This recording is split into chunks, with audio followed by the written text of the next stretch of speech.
আসসালামু আলাইকুম dear student. তোমরা সবাই কেমন আছো? আশা করি তোমরা সবাই ভালো আছো। আলহামদুলিল্লাহ আমিও ভালো আছি। আশা করি তোমরা সবাই খাতায় দেখতে পারতেছো যে একটা প্রশ্ন আছে।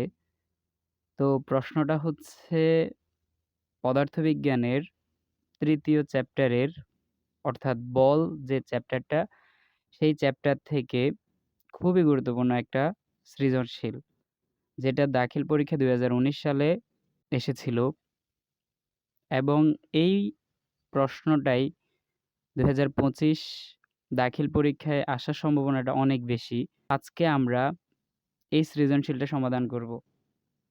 দেখো, আমরা প্রশ্নটা দেখি। প্রশ্নে দেখা যাচ্ছে প্রথমে উদ্দীপকে লিখা আছে যে একটি তাল গাছের তলায় একটি শিশু একাকী খেলা করছিল।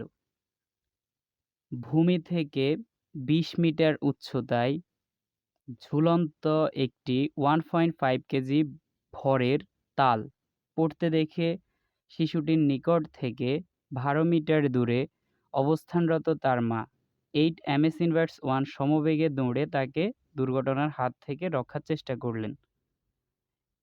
অভিকর্ষ ত্বরণ 10 ms/2 এখানে দেওয়া আছে। তো আমরা সমাধানটা করব হচ্ছে গরুর গ এবং হচ্ছে ঘোড়ার গ। ঘ, তালটি ভূমিতে পড়ার মুহূর্তে গতিশক্তি নির্ণয় করো। তাহলে আমাদেরকে সর্বপ্রথম যেটা নির্ণয় করতে হবে সেটা হচ্ছে কি তালটি ভূমিতে পড়ার মুহূর্তে গতিশক্তি কত ছিল তা। আমাদের প্রশ্নটা বোঝার জন্য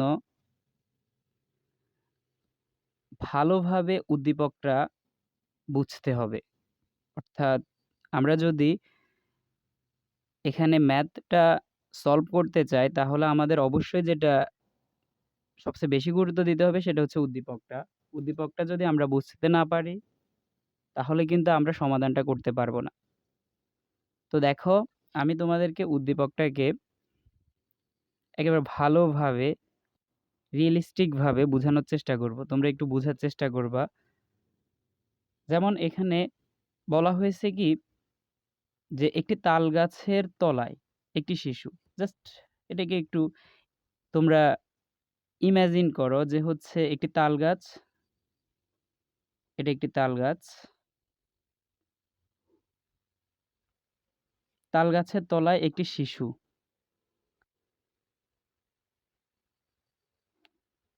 একাকী খেলা করছিল।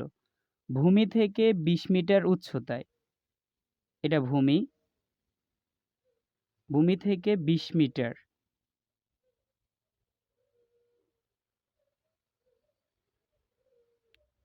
অর্থাৎ 20 মিটার উচ্চতায় একটি 1.5 কেজি ভরের তাল। এখানে মনে করো একটি তাল আছে যার ভর হচ্ছে 1.5 কেজি।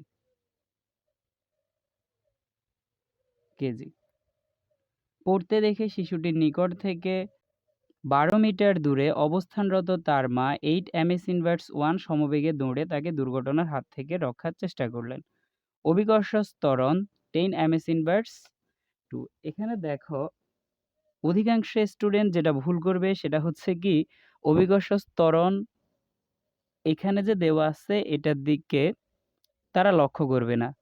তারা যেটা জানে যে অভিকর্ষ ত্বরণ 9.8 ওইটা ইউজ করে ফেলবে। বাট এই অঙ্কে যদি আমরা 9.8 ইউজ করি তাহলে আমাদের ফলাফল ভুল আসতে পারে।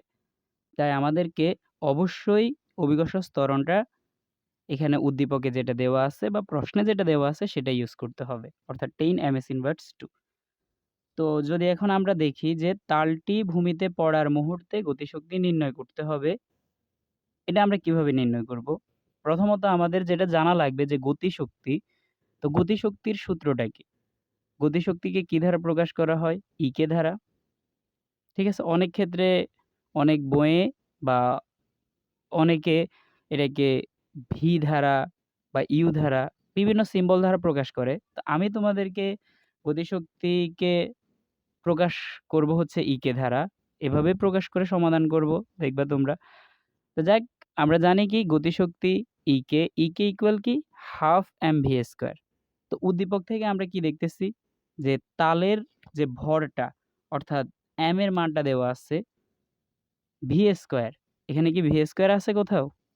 ভি স্কোয়ার নেই। তাহলে আমরা কিভাবে গতিশক্তিটা নির্ণয় করব? দেখো আমরা একটু যদি সাইড নোটটা করি সর্বপ্রথম।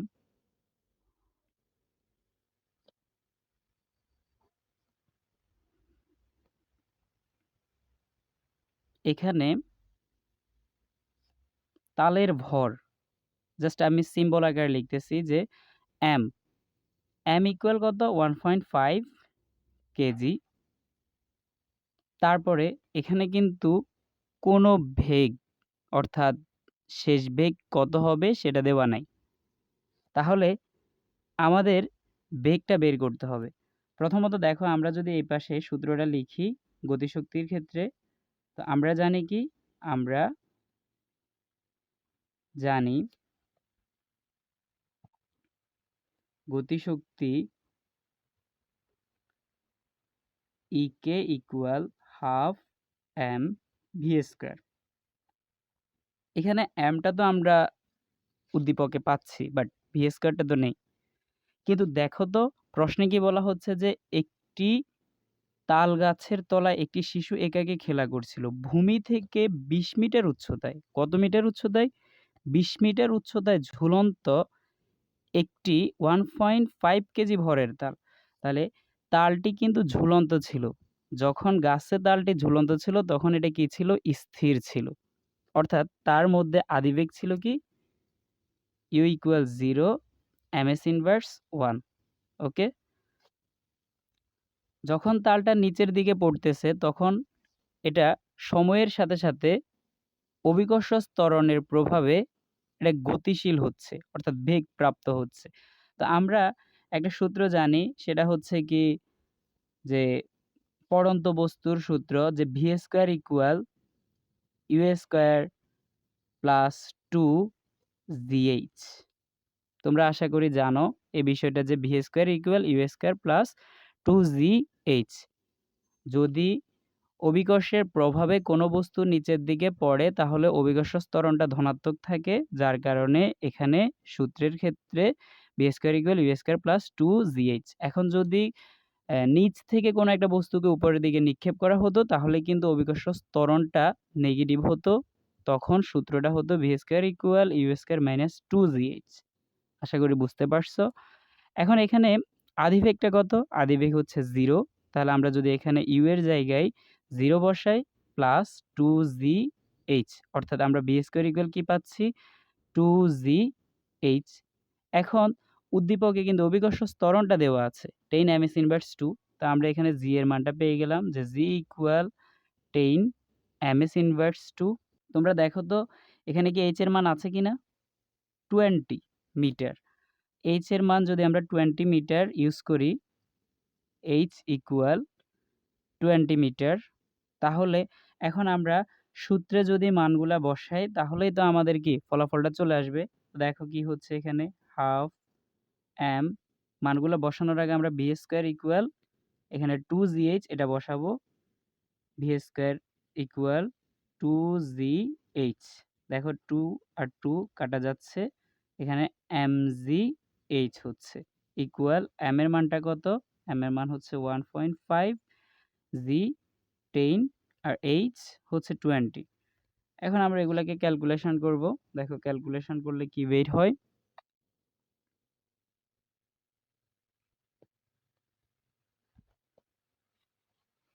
কি কি আছে এখানে দেখো কি 1.5 ইন্টু 10 ইন্টু 20, 300। 300 এককটা কি হবে? যেহেতু এখানে একটা গতিশক্তি, তো আমরা শক্তির একক কি জানি? জুল। অবশ্যই তাহলে এককটা হবে জুল। এই তো আমরা পেয়ে গেছি যে গতিশক্তি হচ্ছে কত? 300 জুল। এখন দেখো আমরা ঘ যদি সমাধান করতে যাই, অর্থাৎ ঘন্টার গ বা ঘোড়ার গ যদি সমাধান করতে চাই তাহলে কিভাবে সমাধান করব একটু দেখব। এখানে দেওয়া আছে দুর্ঘটনা সংঘটনের পূর্বেই মা দৌড়ে এসে শিশুকে রক্ষা করতে পারবেন কি?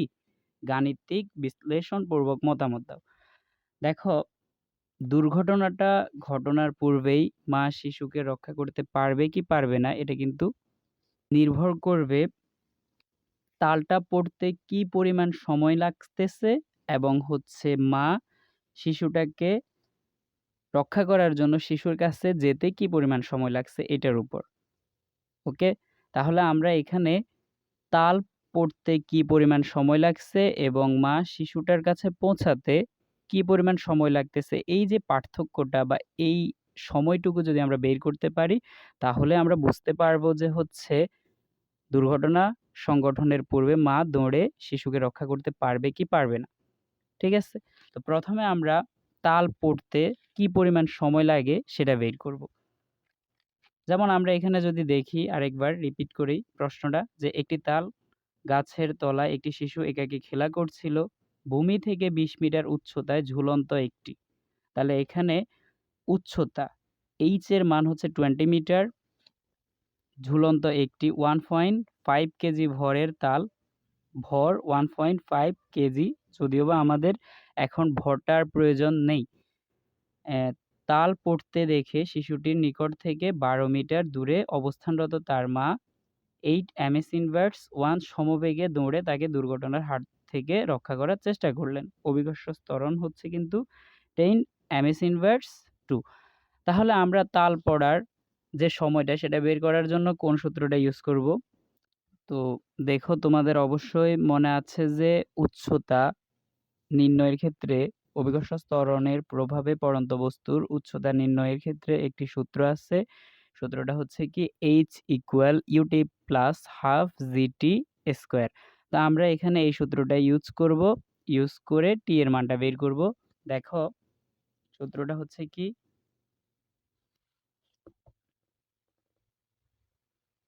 h equal ut plus half gt square.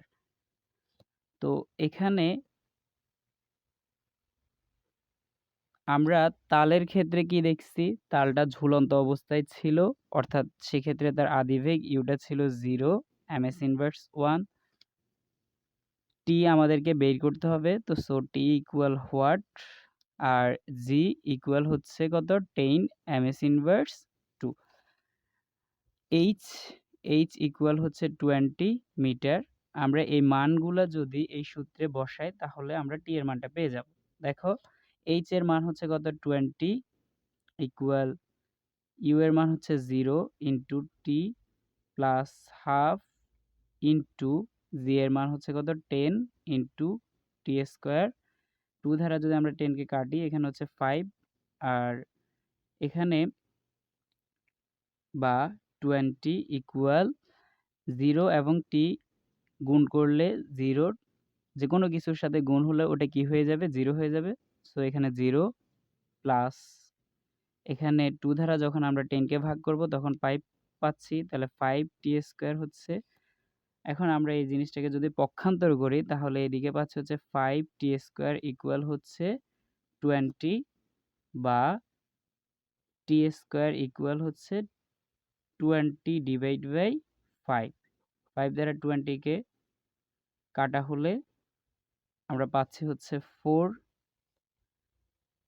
বা টি ইকুয়াল এদিক বাম পক্ষে টি এর উপর ছিল কি স্কোয়ার, এটা ডান পক্ষে গেলে হয়ে যাবে হচ্ছে রুট, তাহলে হচ্ছে √4। সুতরাং টি ইকুয়াল হচ্ছে 2 সেকেন্ড। অর্থাৎ আমরা তালটি পড়তে কি পরিমাণ সময় লাগতেছে সেটা পেয়ে গেছি, যে হচ্ছে কত সেকেন্ড লাগতেছে 2 সেকেন্ড। এখন আমরা বের করব হচ্ছে কি মা শিশুটার কাছে পৌঁছাতে কত সময় লাগে। তো সেক্ষেত্রে আমরা দেখছি কি, আমরা প্রশ্নে দেখতে পাচ্ছি শিশুটির নিকট থেকে 12 মিটার দূরে। শিশুটির নিকট থেকে মায়ের অবস্থানটা ছিল হচ্ছে 12 মিটার দূরে। তার মা 8 ms ইনভার্স 1 সমবেগে দৌড়ে তাকে দুর্ঘটনার হাত থেকে রক্ষা করার চেষ্টা করলেন। তাহলে শিশুটি থেকে তার মায়ের অবস্থান 12 মিটার দূরে ছিল, অর্থাৎ শিশু এবং মায়ের মধ্যকার যে দূরত্বটা সেটা ছিল হচ্ছে কত, শিশু এবং মায়ের মধ্যকার যে দূরত্বটা ছিল সেটা ছিল 20 মিটার। মা শিশুটিকে রক্ষা করার জন্য 8 ms ইনভার্স 1 সমবেগে কিন্তু দৌড়াচ্ছিল। তাহলে আমরা সমবেগের ক্ষেত্রে কি জানি? সমবেগের ক্ষেত্রে দূরত্ব নির্ণয়ের একটা সূত্র আছে। সেটা হচ্ছে কি S = VT। ওইখান থেকে আমরা T টা বের করে নিব। তো দেখো এখানে S = হচ্ছে 12 মিটার, যেহেতু শিশু এবং মায়ের মধ্যকার দূরত্বটা হচ্ছে কত? 12 মিটার। আর তারপর হচ্ছে কি বেগ V = হচ্ছে 8 ms ইনভার্স 1, T = হচ্ছে হোয়াট? তো আমরা জানি কি যে আমরা জানি S = VT। কোন ক্ষেত্রে? সমবেগের ক্ষেত্রে। এখানে আমরা যদি পক্ষান্তর করে লিখি যে VT = S বা T = S/V S এর মান যদি আমরা বসাই 12 আর V এর মান হচ্ছে কত? 8। এখানে যদি আমরা ক্যালকুলেশন করি কত পাই? 1.5 সেকেন্ড। অর্থাৎ দেখো আমরা যদি তাল পড়ার সময়টাকে T1 ধরি এবং মা শিশুকে রক্ষা করার জন্য দৌড়ে যে যাচ্ছিল সেই সময়টাকে যদি আমরা T2 ধরি, তাহলে এখানে আমরা দেখতেছি হচ্ছে কি T1 > T2। যেহেতু T1 T2 থেকে বড়, অর্থাৎ তাল পড়তে সময় মা দৌড়ে শিশুর কাছে যেতে যে সময় লাগছে তার থেকে বেশি লাগতেছে, তাহলে আমরা এখানে বলতে পারবো হচ্ছে কি মা শিশুটিকে রক্ষা করতে পারবে। তো এই আর কি। তো তোমরা এখানে বিষয়টা লিখে দিবে যে হচ্ছে কি যেহেতু T1 > T2 সেহেতু মা শিশুটিকে রক্ষা করতে পারবে। ওকে, আশা করি তোমরা সবাই বুঝতে পারছো। তো তোমাদের সবাইকে সাথে থাকার জন্য ধন্যবাদ। তোমরা ক্লাসটা ভালো করে কন্টিনিউ করবা এবং ভালো করে দেখবা। আশা করি তোমরা পুরো ক্লাসটা যদি ভালো করে দেখো কোনো সমস্যা থাকবে না সৃজনশীলটার মধ্যে। সবাই বুঝতে পারবা। তো সবার জন্য শুভকামনা রইলো। আল্লাহ হাফেজ।